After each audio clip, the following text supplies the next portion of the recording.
Fala, Zé! E aí, beleza? Jairo Roberto Podcast, diretamente do estúdio For Makers. Muito obrigado a todo mundo que acompanha o nosso canal, divertido, cultural, engraçado. A gente é focado no entretenimento e o couro come, o bicho pega, o filho chora e a mãe não vê. Muito obrigado a galera que nos acompanha nas redes sociais e que tem o costume de compartilhar os cortes que a gente faz, né? Geralmente, a gente não tá nem preocupado com isso, mas geralmente acaba acendendo polêmicas, né? Quando o Naldo falou que foi um coach pro Vinícius Júnior, meu irmão, eu tive amigos que disseram que viram o nosso canal no Sport TV, naquele programa lá do Neto, na Band. Enfim, a gente não estava nem um pouco preocupado com isso, mas acontece. Quando o Xande de Pilares falou que na favela viam o Xande, na época do Revelação, com um cavaquinho na mão, falava, larga esse cavaco, vai procurar emprego, vagabundo. E aí diziam que o grupo já foi chamado de enganação, toca pra comer, e aí depois que estourou e virou sucesso nacional, todo mundo chamava de, ô, meu sobrinho. Enfim, essas coisas acabam gerando polêmica, a gente não quer... A gente não se preocupa com essa polêmica, mas depois que dá o couro come mesmo e a gente gosta. E hoje a gente vai, nesse episódio, conversar com uma pessoa que me lembra o Rubão, lá do Sistema Globo de Rádio. O Rubão, quando ele via alguma coisa assim que não tinha nada a ver uma coisa com a outra, falava assim, porra, meu irmão, isso aí é Siri com Todd. Eu quero apresentar para você o Cadu Manhães. Cadu Manhães. E quando eu falar um pouco do Cadu, você vai falar, meu irmão, completamente Siri com Todd. O Cadu é professor de História. Há 30 anos. Há 30 anos? Há 30 anos. Você é professor de História. De História, cara. Eu queria saber uma coisa, professor. É verdade que na Mesopotâmia o Cadu é professor de História. O Cadu é um homem iluminado. Você pode ver que na medida que a gente vai falando dele, as luzes vão se acendendo. O Cadu é pai de 3 filhos. 2 meninas e um menino. Cara. 2 meninas e um menino. E o Cadu é um profissional da comédia. O Cadu faz stand-up comedy. Então, por isso que eu falei, me lembrei lá do Rubão, do Siri com Todd, porque um professor de história, quando você pensa num professor de história, você pensa naquele cara que vai falar sobre... Área sisuda, né? Sisuda, né? Óculos Balgrif, sem armação, né? Cara séria. E aí, de repente, o professor de história se envereda na comédia. Muito interessante isso. Cara, eu vou te falar uma coisa. O que me fez me enveredar pra comédia foi a sala de aula. A sala de aula que me levou pra comédia. Olha que coisa doida.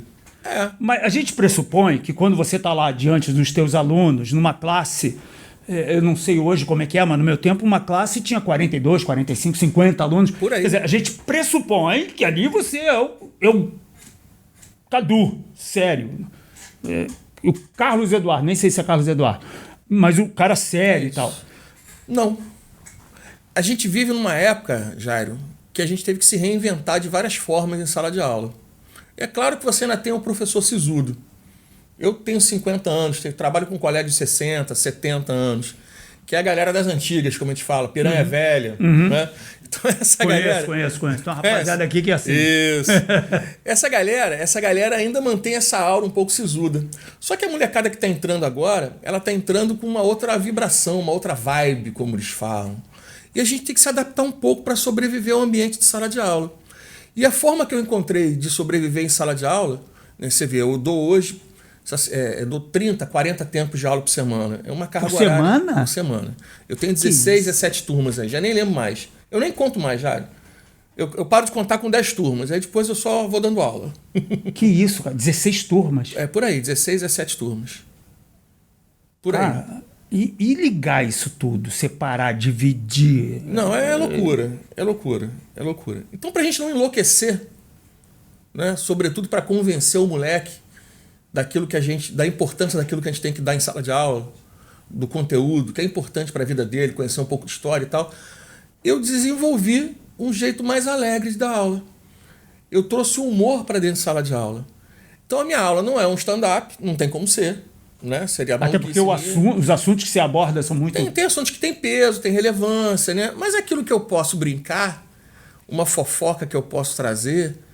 Até que eu possa inventar, mas que seja inocente, mas que faça o aluno rir, aquilo já quebra o gelo. Se eu quebrar o gelo, metade do caminho do ensino-aprendizado eu já andei. Uma coisa que eu observei, a gente estava até falando sobre isso aqui um dia desse aqui no estúdio, porque a gente, na nossa época de escola, você vê que em coisas como matemática, ciências, sempre um professor inventava uma maneira de fazer uma musiquinha para, de repente, colocar uma fórmula difícil de ser memorizada na nossa cabeça. Verdade. Quer dizer, agora eu não vou me lembrar de nenhuma musiquinha, mas, assim, sempre aconteceu isso. Quer dizer, o que parece é que é um método de você entrar lá no subconsciente do cara e deixar uma marca indelével para ele não esquecer mais daquele assunto. É isso que é o método mnemônico, né? Você traz através da música. Eu conheço alguns amigos que fazem isso. Eu tenho um ex-aluno meu que hoje ele tem um curso preparatório. Uma das minhas filhas estudou. Na verdade, todos os meus filhos estudaram com ele. Mas ela fez de forma mais intensiva. Ele é professor de matemática. E ela aprendeu matemática, ela aprendeu a gostar de matemática, a criatura que odiava matemática, por conta do jeitão dele tocando música. Ele leva a viola, ele cria os ritmos, ele cria as músicas, ele cria as letras, e não tem um moleque daquela turma dele que não saia aprendendo melhor. É uma forma de você entrar na cabeça dele. O humor é outra. O fazer graça é outra maneira. Tem aluno meu de velha guarda aí, 30 anos dando aula, né, Jair? É muito tempo. Tem aluno meu com 40 anos de idade já. Que isso?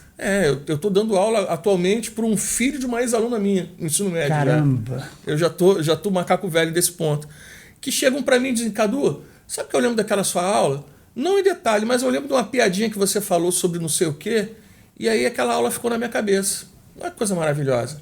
30, 20 anos depois, tem uma aula minha na cabeça de um cara desse. Por causa de um gatilho que você criou no momento ali, talvez até de uma inspiração no momento. Isso, muitas vezes. E aí você conseguiu aplicar aquele conceito de uma maneira tal que o cara não esquece mais. Não esquece, fica ali. Mas é exatamente o que você falou. Às vezes não é ensaiado. Sai na hora. Um improviso, um xiste, um gracejo, uma gagzinha. Entra, mas entra tão bem. Você diz assim, caramba, se eu tivesse pensado, não tinha saído tão legal. O aluno confunde o professor com o personagem da comédia? Porque, assim, eu estou querendo aqui dizer que eu entendo que você faz shows de stand-up e você, nas redes sociais, publica esses shows, trechos de piadas. Inclusive, eu já acompanhei alguns que eu achei muito engraçado. E entre os teus alunos, eu acredito que estejam integrantes daquele público com o qual você conversa. Eles misturam o professor com o personagem? Os novos, sim. Porque pela primeira vez tem acontecido o seguinte. Eu sempre fui o professor Cadu. Sempre. Eu sempre fui reconhecido na rua como professor. Agora eu estou sendo reconhecido por conta da comédia. Felizmente. O trabalho já está alcançando um grupo de pessoas maior. Então, os alunos novos que estão entrando, eles já estão me conhecendo antes da sala de aula. E às vezes eles confundem. Teve uma situação que aconteceu, foi muito engraçado. Botei uns tópicos no quadro, estou sentadinho na minha mesa, fazendo anotações no diário. Aí vem uma aluna do primeiro ano do ensino médio, senta aqui na frente, ela estava sem óculos, não estava conseguindo enxergar o quadro. Qual a idade dela, aproximadamente? 14, 15 anos, né? Ela senta aqui na frente, está anotando e tal, daqui a pouco ela olha para mim. Posso falar uma coisa pro senhor? Pode, minha filha, já está falando, continua, né? Achei que o senhor fosse mais engraçado. Eu sinto muito. Ela achou que na sala de aula ia ter o stand-up. Ela achou que ia ter um show. Falei, você quer um show meu, querida? Primeiro peça seu pai para levar, que na sua idade você não pode entrar sozinho, e paga o ingresso. Aí você vai ver um show de stand-up. Mas aqui o máximo que eu posso fazer é um gracejo, brincar com você, fazer uma piada, mas não é um show, né? Você não deveria... Aí eu brinco com ela, você não deveria nem me seguir, inclusive, porque o meu linguajar lá não é apropriado para a idade de vocês, não. Mas não adianta, né? Isso aí, as redes sociais, elas não fazem esse tipo de controle. E nem eu tenho como, né? Não tem como, né? É impossível.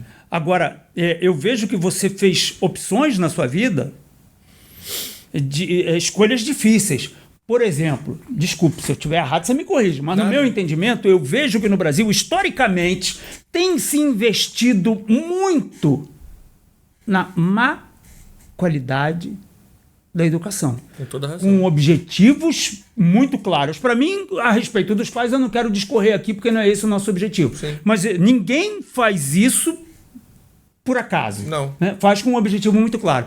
Então, eu acredito que ser professor é uma profissão heróica no Brasil. Você está lutando contra um sistema grande, pesado, poderoso, e aí você tem em sua mente aquela responsabilidade, uma responsabilidade, como é que eu vou dizer, emocional, passional, eu diria, de transmitir conhecimento. E no humor também é assim, né? O humor também vem sendo distorcido, mal interpretado. Quer dizer, hoje em dia você tem que ter muito cuidado com uma coisa que você possa vir a falar em tom de graça, que vai ferir alguém, magoar alguém, processar alguém, fechar tua rede social, mandar te prender, caçar teu passaporte, prender tua filha, gemar tua mulher. Quer dizer, você fez opções difíceis de lidar. Eu gostei dessa expressão que você usou, passional. Eu acho que eu vou adotá-la agora, quando alguém me perguntar por que você escolheu isso. Eu gostei disso. A educação é passional. Não tem como você exercer ela sem paixão. Não quer dizer que você não lute por melhores condições de trabalho. Mas uma coisa que é certa, a gente entra nessa luta sabendo que vai perder. Caraca, velho. A gente sabe que vai perder, né? Eu estava conversando essa semana com alguns amigos mais velhos do magistério, e eles estavam dizendo, cara, eu tô desanimando. Um cara de quase 70 anos, né? Eu tô desanimando. Falei, com 70 anos, agora que você está desanimando? Eu tô com 50, já tô meio baleado. Você é um herói muito maior do que eu pensei que você fosse. Cândido de Física falando isso comigo. Mas é porque a gente já entra no conflito sabendo que vai perder, porque a má educação é um projeto. É um projeto de poder, né? É um projeto de poder. A gente não vai discutir aqui de A ou B ou C. Sim. Porque, na verdade, eu acho que é um projeto de poder de A, B e C. Também. Né? Independente de quem esteja no poder, a educação destruída, ela beneficia determinados grupos. Isso é muito claro para mim. E a gente, na base, tem muito pouco o que fazer. A gente consegue consertar muito pouco, Jairo. A gente muda pessoas, mas a gente não muda a realidade. Né? E a gente tem que se contentar com isso e se satisfazer com isso. Entender que se a gente mudar a realidade de 10, a gente já fez muita coisa pela sociedade que a gente vive. Por isso que é uma atividade passional. A gente está constantemente lutando para melhorar, inclusive as nossas condições de trabalho, mas sem paixão a gente não entra nessa. E a comédia é igualzinho, cara. A comédia é igualzinho, porque a comédia é ingrata, né? Você às vezes tem talento, às vezes você tem um bom texto, você tem um bom material, mas você não vai conseguir alcançar o estrelato. E por outro lado, a gente vive hoje um contexto que, é o que você falou, dependendo do que você falar, isso pode gerar uma polêmica positiva, legal, ou você pode ser cancelado, às vezes, por uma bobagem. Né? Esses dias eu postei eu sou um bandista, né? Eu brinco, sou do macumba. E eu faço piada da minha religião. Eu acho que eu posso. Né? Aliás, eu posso fazer piada do que eu quiser. Sim. Né? Mas eu fiz uma piada da minha religião e foi uma piada absolutamente ingênua. Nossa Senhora! O que caíram matando, dizendo que era preconceito, a ponto de amigos meus da comédia interpelarem lá os haters, né, como a gente chama. Né? Mas aonde está o preconceito? Só aponta. Se você apontar onde está, eu mudo de opinião. Porque não tinha, era uma piada ingênua, uma piada boba. Não vou nem lembrar aqui. São piadas que eu faço para gravar e esquecer. Mas tá assim, a gente vive esse contexto. Então, se a gente não for muito apaixonado por aquilo, de bater a cabeça quase que no prego diariamente, enfrentando essa situação, você meio que para, você meio que desiste. Como eu vejo acontecer. Eu comecei com várias pessoas que eu já não vejo mais no circuito. Cara, que loucura. Como é que surgiu a ideia? De onde você tirou assim, vou me profissionalizar na comédia? Na comédia. Cara, vou explorar profissionalmente esse caminho aqui. Eu devo isso ao Sérgio Cabral. Sérgio Cabral. O governador. O filho. O filho, o governador. Porque ele conseguiu falir o estado do Rio de Janeiro em 2018.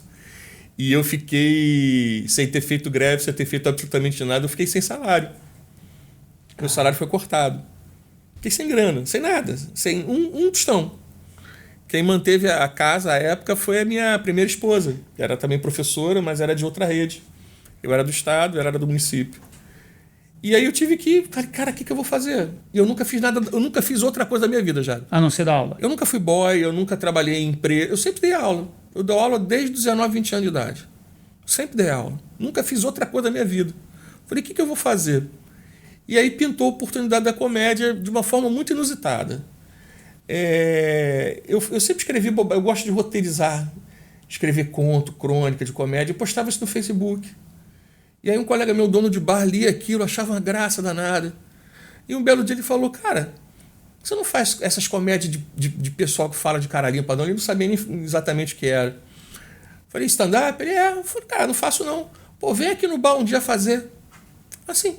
Mas eu não entendia nada do assunto, velho. Eu nunca tinha estudado, eu nunca tinha lido, eu não sabia o que era um setup, eu não sabia o que era um punchline, eu não sabia o que era uma premissa, eu não sabia nada técnico da profissão.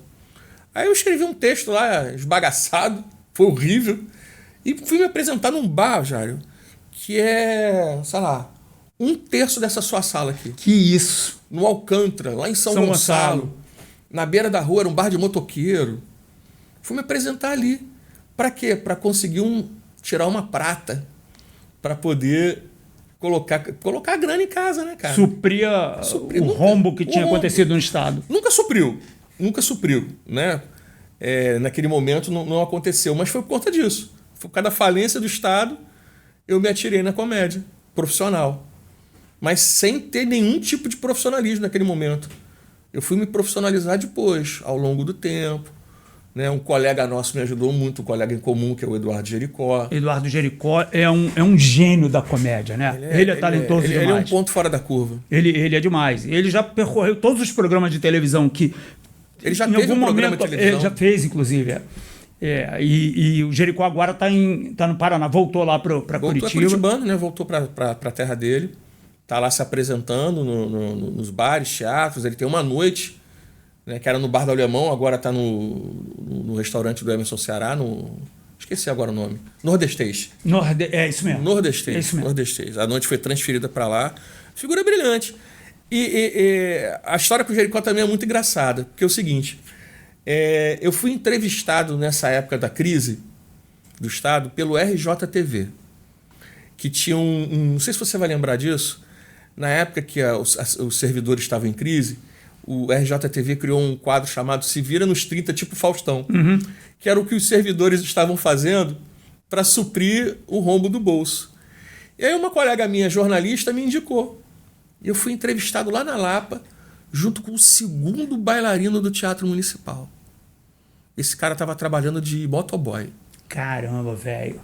Olha que loucura. O segundo bailarino do Teatro Municipal estava trabalhando como motoboy, uma moto emprestada, inclusive. Que ele não tinha mais, ele tinha vendido a dele por conta de grana também.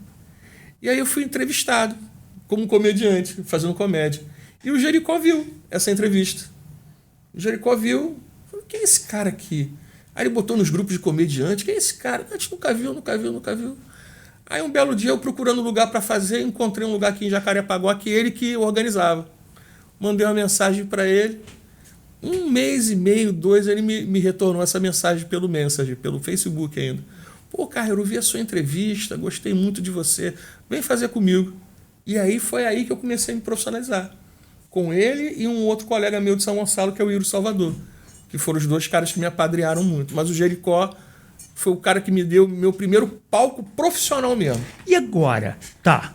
Aí você chega lá na frente de um monte de motoqueiro em São Gonçalo, no Alcântara, faz um texto sem nenhuma... Horrível. Sem nenhum embasamento técnico, quer dizer, só a tua lavra mesmo. E aí, como é que faz para distinguir, para peneirar, para saber o que vinga, o que rola, o que retorna, o que é melhor esquecer? Como faz? Cara, hoje é diferente, né? Hoje eu me considero, apesar de não ter... O stand-up tem 20 anos no Brasil, né? Até o Rafinha Basto colocou hoje lá um post falando sobre isso. Eu tenho 8 de comédia, né? Mas hoje eu me considero uma pessoa que já me profissionalizou na comédia. Então, assim, eu fiz curso com o Jericó, fiz curso com o Danem, Vitor Camejo, né? Larissa Câmara, enfim. Fui fazendo os cursos, fui entendendo o que é isso. Fui lapidando a maneira de produzir comédia stand-up. Então, como é que a gente faz hoje? Hoje você tem noites aqui no Rio de Janeiro de teste de comédia. Você tem uma noite aqui na Barra, no Rio Retrô. Você tem uma noite Você tem 2 noites na Tijuca, no Da Vinci, no Ludogril. Você escreve seu material na esperança que aquele troço vá dar certo.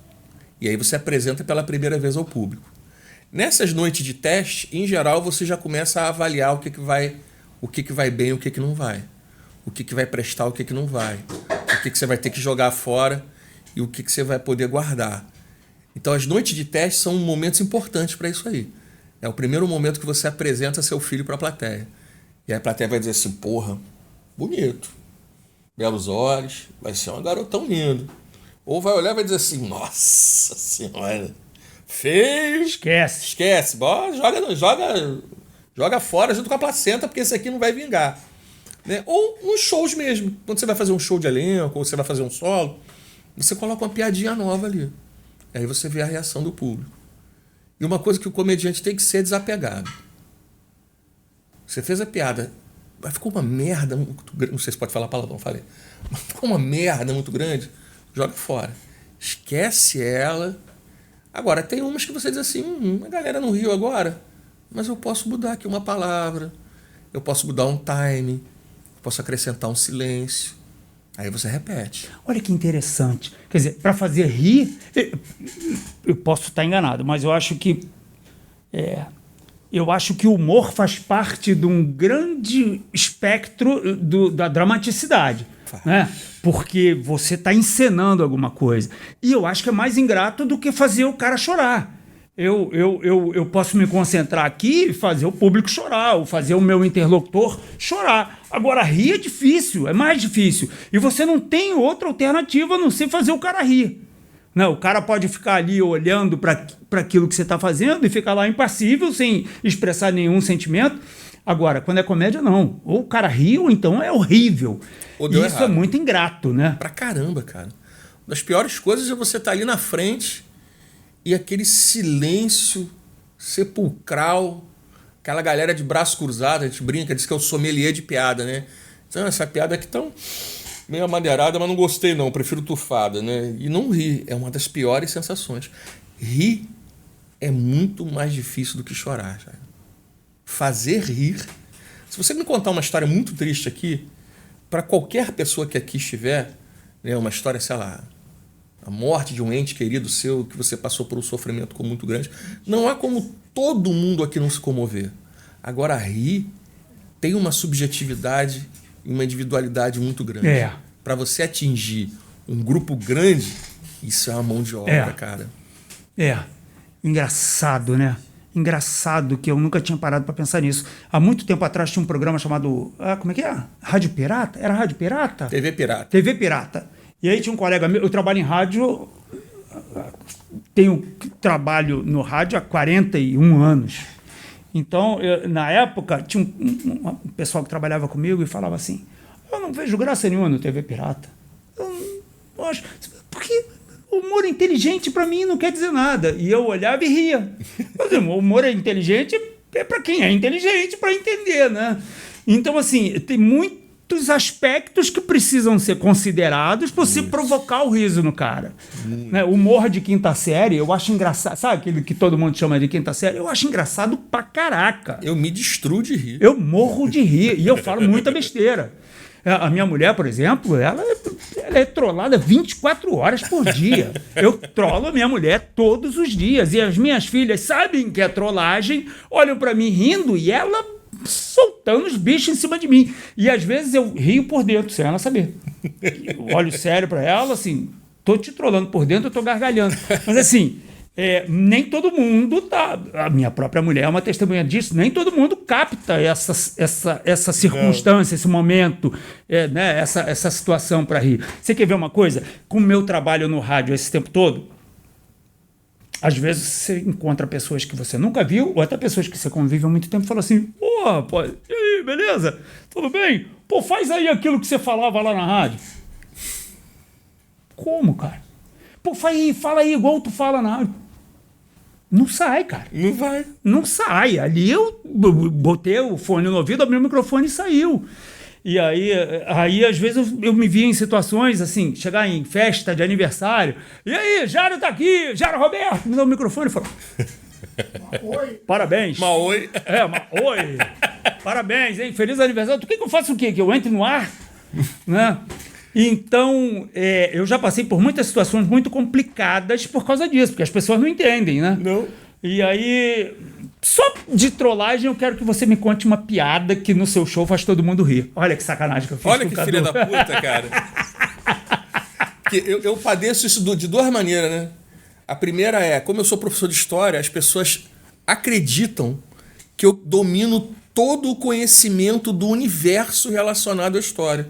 Então, mas aquele quarto rei do Alto Egito, falei, irmão, pelo amor do Senhor, eu não faço a menor ideia. Se não for o Tutankhamon, eu não sei quem é, cara. Porra, procura no Google. Aquele né? faraó, não sei não, aquele era meio na boa, aquele faraó. Quando foi, em que data aconteceu? Eu falei, irmão, eu não lembro os aniversários dos meus filhos direito. Você quer que eu vá lembrar de uma data de sei lá o quê?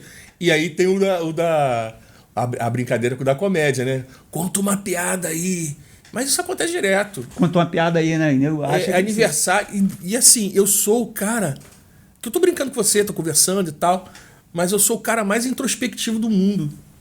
Se você me deixar... Se eu for numa festa com gente desconhecida, um amigo meu me chamou pra ir num lugar, eu vou ficar sentado e dificilmente eu vou falar alguma coisa. Se alguém pedir pra eu contar a piada, vai ser um sofrimento interno pra mim. Aqui não tem problema, né? A gente tá aqui conversando, batendo um papinho. Opa, chegou o salgado, pelo amor de Deus, você vai vir aqui agora. Aline, por favor. Não, pode entrar na frente das câmeras. Eu falei que te trollo, pode entrar aqui à vontade. Depois que ele falou que trollou você, tá completamente autorizada. Manda em mim. Oi? Manda em mim. Qual mulher que não manda? É verdade. Qual que mulher que não manda nos homens? É verdade. Né? Mas me conta uma piada agora. Rapaz, sabe o que entra muito? Sacanagem fazer isso com ele. Eu te conto, não tem problema não. Daqui a pouco eu vou ficar em pé aqui, aí que você vai se fuder. Vai ter que ajustar a câmera. Aí o problema é seu, não é mais meu não. Sabe o que é uma coisa que entra muito? Piada falando que eu sou professor. Piada falando que eu sou professor. Quer ver uma piada que entra muito? Não sei se... Vou contar aqui, mas não vou contar no time do show, tá? Mas vamos lá, mais ou menos. Que eu brinco assim... Porra, eu tenho 30 anos de profissão, 50 anos de idade, 30 anos de profissão. Irmão, a minha paciência... Sou professor, 30 anos de professor, 30 anos de magistério. A minha paciência foi pro cacete. Não tenho mais paciência, não. Os alunos foram tirando. Sabe como é que os alunos foram tirando a minha paciência, Jair? Tu bota numa prova assim... Marque a resposta correta. Aí o demônio... Tu chama de aluno, velho. Ele não merece o Rio Card. Aquele demônio tá com a mão levantada assim. Pode marcar um X. Aí a Nardone vem aqui e volta. Ó. Aí... Nardone. É aluno. Foi aluno. Ela volta aqui assim, aí você olha pra cara do moleque. É marque, né, filho?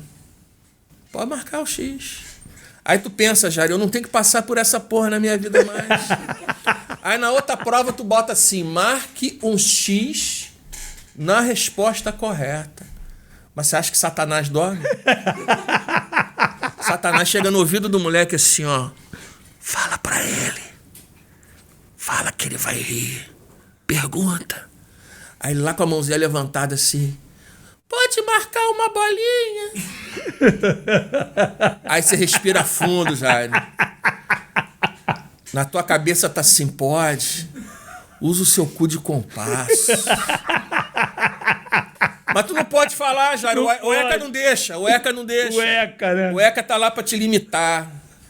Aí, Jair, eu já surtei 6 vezes em sala de aula. Surtei. Em 30 anos eu surtei. Surtei de pegar licença psiquiátrica. É mesmo? 6 vezes já. Aí numa das vezes que eu surtei foi por isso. Eu botei no quadro assim. Marque a resposta correta. Aí depois que eu escrevi isso, surtei. O tico e teco desligou. Aí eu continuei escrevendo. Marque a resposta correta. Pode marcar um X. Pode marcar uma bolinha. Continuei. Você pode botar até uma piroquinha com asa. Mas marca a porra da resposta correta. Isso no quadro grande. Lúcifer lá com a mão levantada já no fundo assim, olhando pra mim. Piroquinha molho duro, isso no seu rabo! Miserável! Essa que faz muito sucesso. O Napô se identificou ali, foi com o negócio de asa, hein? Ele tá ali, eu já... que tem cara que já desenhou muita piroca em carteira de professor, né? Olha lá. Olha lá. Que coisa, né? Eu desconfio que esse menino estava gravando uma externa de quinta série. Olha aqui, eu quero aproveitar esse momento descontraído para agradecer ao Rei de Salgados. Excelente. Salgado de muito boa qualidade.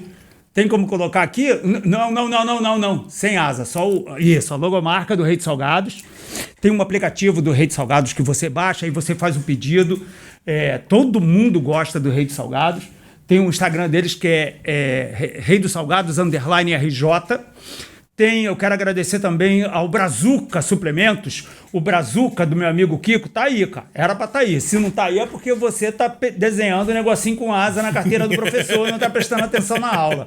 Brazuca do Kiko. Do suplemento, cara.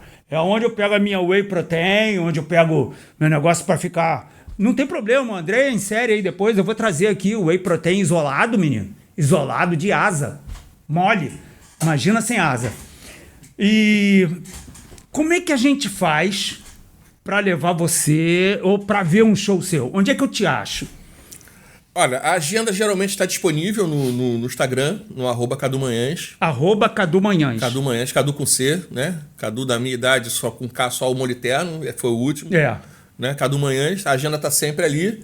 E lá no meu perfil do Instagram tem o contato da minha produtora. Se alguém quiser me levar para escola, para teatro e tal, ali você vai encontrar também a Mariana Produções.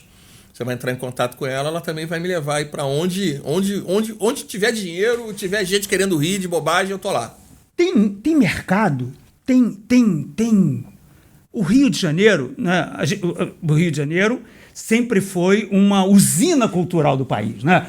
Sempre historicamente saía do Rio o tênis da moda, a roupa da moda, o corte de cabelo, a gíria, o acessório, tudo sempre saiu do Rio para ganhar o restante do Brasil.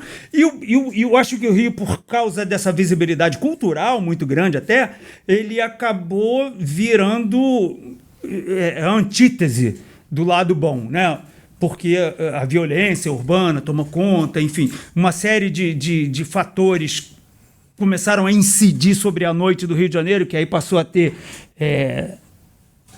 regionalizar nos bairros, né? Você evita sair de casa para não ser roubado, então tem um centro gastronômico na tua rua, na rua da tua sogra tem outro negócio, enfim. E aí, isso eu acho até que acaba inibindo um pouco o crescimento cultural da cidade como um todo. Mas o que eu quero saber?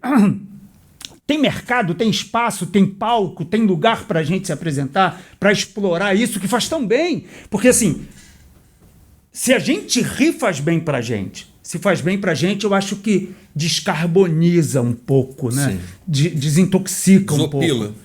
Desopila um pouco a cabeça, o coração. Tem de onde tirar? O Rio de Janeiro, agora, ele está num momento de verticalização. Pelo que eu sei do Rio de Janeiro, em termos de mercado, sempre foi um mercado para comédia stand-up oscilante.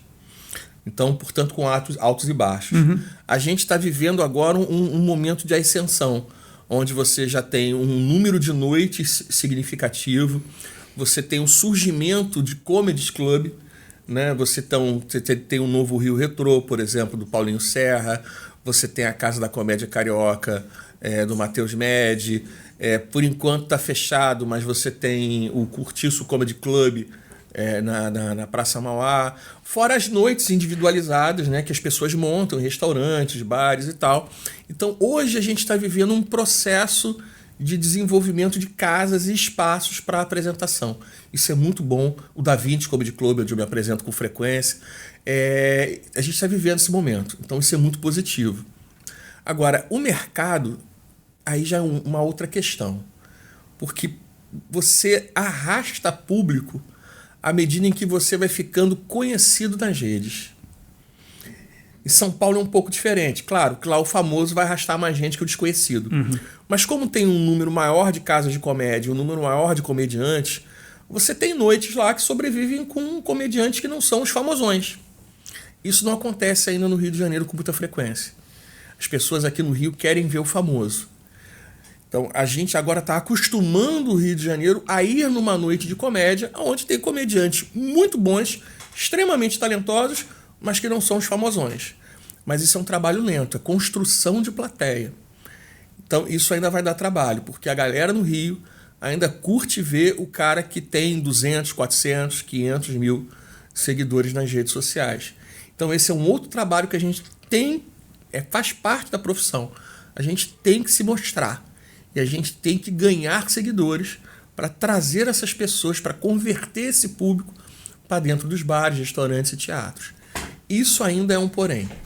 Isso ainda é um porém aqui no Rio de Janeiro. Então, eu quero recomendar a todo mundo que está acompanhando a gente aí, meu irmão, @Cadu Manhãs, Cadu com C. Cadu com C. Cadu Manhãs.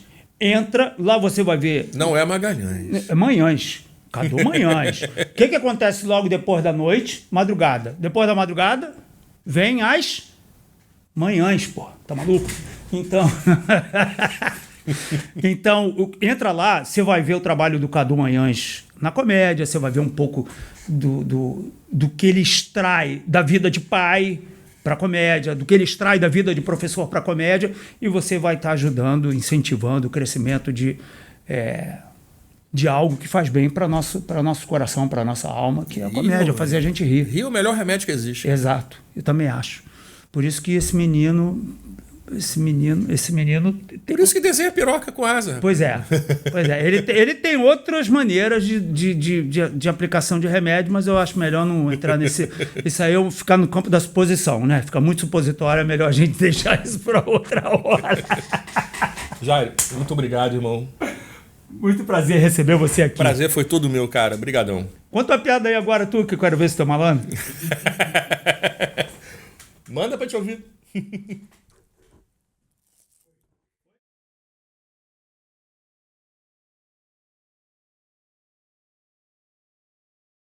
Olá, Zé! E aí, galera, beleza? Tudo bem?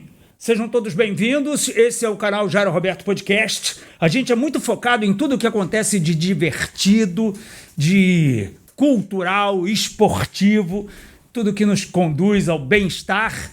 E eu quero agradecer a todo mundo que compartilha os vídeos, né, os cortes, a galera compartilha nas redes sociais, comenta, isso tem nos ajudado bastante a ganhar uma visibilidade muito grande e nos ajuda também a defender as bandeiras que a gente costuma defender aqui. Hoje, nesse episódio, eu estou recebendo uma pessoa aqui que você vai falar assim, como dizia o nosso querido Rubens, o Rubão, lá no Sistema Globo de Rádio, quando a gente trabalhou lá, seria com Todd. Você vai olhar e vai ouvir a definição da profissão desse homem, você vai falar, pô, mas não tem nada a ver uma coisa com a outra. Então eu quero que você conheça o Cadu Magalhães. Tudo bem, Cadu? Tudo bem. Cadu Manhães. Errou o nome do cara, bicho. Como é que tu dá um mole desse, vagabundo? Bem amigo daí, Peraí que eu tô... Porque eu escrevi Magalhães, eu li Manhães, escrevi Magalhães, ele falou, não, a galera me chama de Magalhães. Eu fui lá, risquei, botei Manhães e chamei de Magalhães. Magalhães, Você não viu a cara que ele te olhou, mano. Esse porra, de novo. De novo? Eu vou contar essa história, tem uma história sobre isso. Tem? Tem. Vamos.